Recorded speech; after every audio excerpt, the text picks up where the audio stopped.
O'simlik naviga talabnoma topshirish. Adliya vazirligining Sanoat mulki muhofazasi portaliga kiring. OneID tizimida ro'yxatdan o'tgan holda shaxsiy kabinetingizga kiring. Talabnoma yaratish tugmasini bosing va seleksiya yutuqlari, o'simlik navlari bo'limini tanlang. Xizmatdan foydalanish tugmasini bosing. Huquq egasi haqidagi ma'lumotlarni kiriting.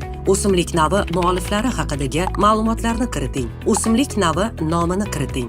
Vazirlikka talabnoma kelib tushgan sanadan oldinroq ustuvorlik so'ralayotgan bo'lsa, ustuvorlik maydonini to'ldiring. Talabnomaga ilova qilinayotgan hujjatlarni yuklang. Xabarlar va SMS xabarlari yuborish uchun elektron pochta va telefon raqamingizni kiriting. So'ngra xat yozishmalari uchun manzilni kiriting. Talabnoma ishonchli vakil orqali topshirilganda ishonchnomani yuklang. Talabnomaga qo'shimcha hujjatlar ilova qilinsa, hujjatlarni yuklang. Kiritilgan ma'lumotlarni to'g'riligini tekshiring va tasdiqlang. E'tibor qiling, tasdiqlash tugmasini bosganingizdan so'ng talabnomani o'zgartirib bo'lmaydi. Talabnoma topshirish uchun belgilangan miqdordagi davlat bojini o'zingizga qulay to'lov usullari orqali to'lang. To'lovni amalga oshirganingizdan so'ng shaxsiy kabinetingizga talabnoma qabul qilinganligi to'g'risidagi bildirishnoma yuboriladi.